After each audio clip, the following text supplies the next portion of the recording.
bersama Gilang Dirga di rumah aja ya.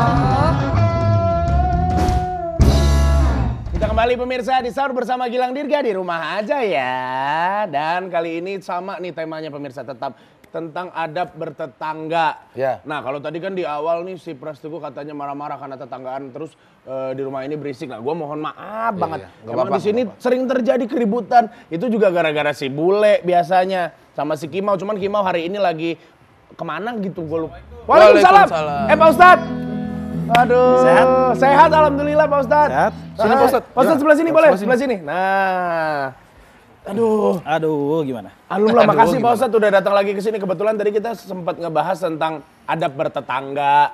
Karena kan tadi kan si Pras sempat protes katanya. Berisik, Pak. Berisik rumah ini kayak begitu. Tapi sebelumnya udah sahur.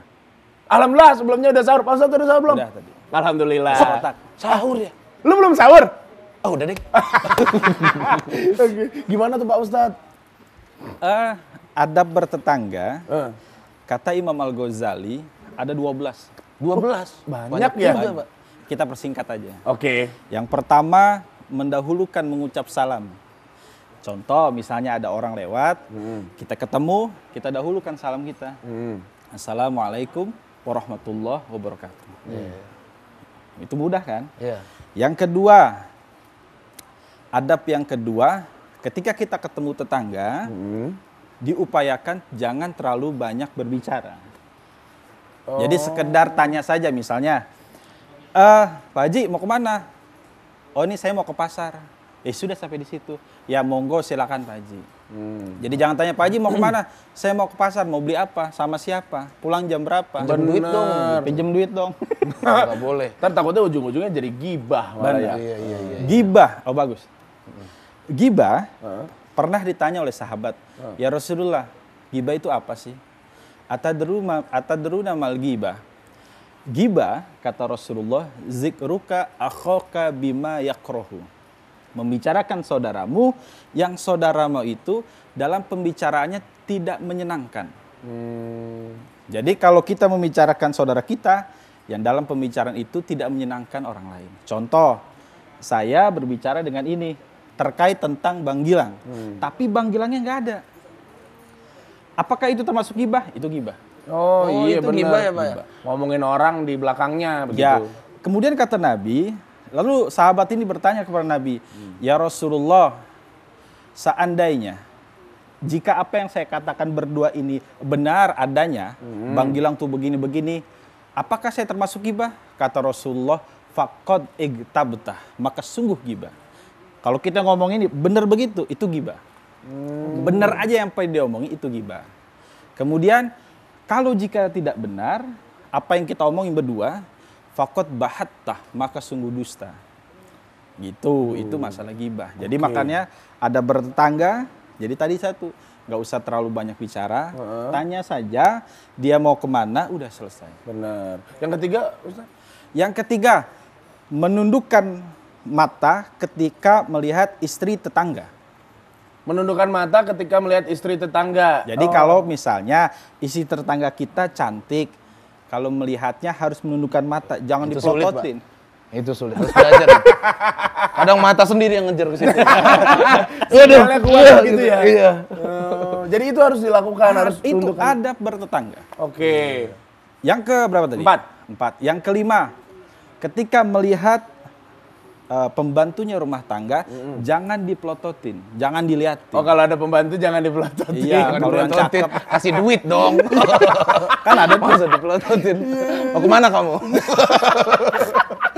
Kayak malak preman terus. Iya, jadi kalau ngeliat pembantu nggak boleh. Yang kemudian, kalau kita punya tetangga, misalnya meninggal dunia, kita hadir, bertakziah, memberikan kabar gembira buat dia, bawa apa aja yang kita punya, kita sedekah. Nah, kalau soal itu Pak Ustadz kan sekarang ini lagi corona. Iya. Kalau ada yang meninggalkan orang juga kadang-kadang lebih khawatir gitu karena takutnya berkumpul terus ada virus kemudian tertular. Itu gimana jadi? Kalau adabnya? peraturan pemerintah yang PSBB itu 20 orang kalau nggak salah ya. Kalau saya salah mungkin bisa di. Nah itu jadi kalau yang saat ini tidak memungkinkan untuk hadir, cukup di rumah didoakan saja. Itu sudah sama nilainya. Sama nilainya. Sama. Oh gitu. Jadi tidak harus hadir karena situasi seperti ini. Oke, oke. Itu ada bertetangga seperti itu. Tadi pembantu tidak boleh dipelototin. Kemudian apa lagi Pak Ustadz? Kemudian kalau kita punya tetangga, tetangga itu berhasil, punya mobil baru, motor baru, rumah baru, itu kita harus bergembira juga. Jadi bukan ngeliat tetangga yang lebih senang, malah kita iri. Malah Oh, jadi ibu-ibu nih susah nih Pak. Iya, Ibu-ibu nih. bener. Itu si Anton masa punya mobil baru. gitu. Duitnya paling dari mana tuh? Duitnya nggak halal. Bisa begitu. Iya, betul. Tapi bapak-bapak juga ada loh. Bapak-bapak lebih sering. Ya. Waduh, saya kalah nih. Itu nggak boleh berarti ya? Nggak boleh. Oke. Jadi kita harus bahagia juga, ikut bahagia. Bahagia. Kalau orang senang, kita ikut bersenang, bahagia. Kita ikut bersyukur atas apa nikmat yang telah diberikan oleh Allah. Itu jauh lebih luar biasa. Iya. Pak Ustadz, saya boleh nanya Pak Ustadz? Apa tuh? Gimana kalau tetangga nganter makanan, niatnya baik, ternyata makanannya tidak enak. Nah, itu benar tuh. Iya. Pertanyaannya. Dia Terus niatnya kadang kita secara nggak langsung, aduh asin banget. Nah, apakah saya berdosa ngomong asin banget?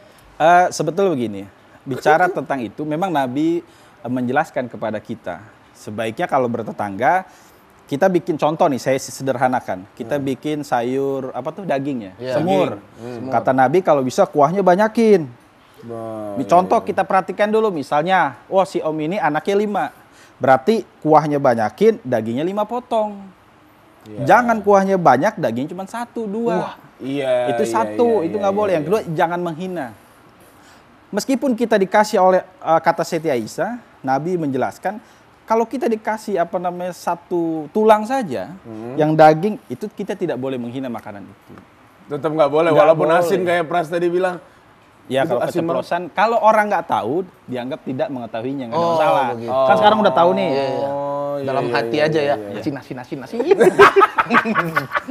Iya, itu menarik loh pertanyaan itu. Iya. Oke, kemudian apa lagi Pak Ustadz yang harus dilakukan? Kemudian, kalau kita punya tetangga, kan pasti tetangga ada anaknya tuh. Kita harus berbicara yang baik terhadap anak tetangganya. Nah. Jadi nggak boleh kita takut-takutin. Bukan lu, jangan. Benar. Oke, nah Pak Ustadz, saya itu kan kebetulan tinggal di kompleks perumahan yang heterogen, Iya. di mana bukan cuma umat Muslim saja. Nah, di saat bulan Ramadan ini kan tentunya ada tetangga juga yang beragama lain. Nah, ada bertetangga dengan tetangga kita yang memiliki keyakinan berbeda itu gimana Pak Ustadz? Tadi yang saya jelaskan menurut Imam Al-Ghazali. Oh, oke. Yang kedua, saya ingin menjelaskan yang termaktub dalam Quran. Jadi bahasa Al-Quran itu wal jarizil kurba wal jaril junubi. Tetangga yang dekat, contoh darah ini persaudaraan, dan tetangga yang jauh. Kalau kata tafsir, baik yang muslim atau non-muslim atau ghairul muslim. Jadi sama-sama. Dalam bahasa Al-Quran itu ihsanan, harus berbuat baik. Tetangga yang sedara maupun tetangga yang jauh. Kata para ulama, ada yang menganggap 20, ada yang 40 rumah. Jadi harus ihsan, harus berbuat baik. Berbuat baik Karena kepada siapapun itu. Siapapun itu. Benar. Karena orang yang paling dekat dengan kita kalau kita ada apa-apa adalah Tetangga. kita. Karena Dalam dalam tetangga saya banyak cuek, Pak. cuek. Kenapa ya Di kira-kira ya? kompleks saya gitu tutup semua pintu, nggak kayak di kampung saya. Nah, tapi ini benar, Pak Ustadz. Maksudnya kalau di kampung kan berbeda nih, biasanya orang pada berkumpul gitu, guyup istilahnya. Kalau di beberapa kota besar tuh malah jadi sendiri-sendiri jatuhnya. Tapi jangan dijawab dulu, Pak Ustadz. baik, Kita akan baik. lanjutkan setelah yang satu ini ya. Jangan Oke. kemana-mana pemirsa, tetap di Sahur Bersama Gilang Dirga. Di rumah aja ya. Sahur bersama Gilang.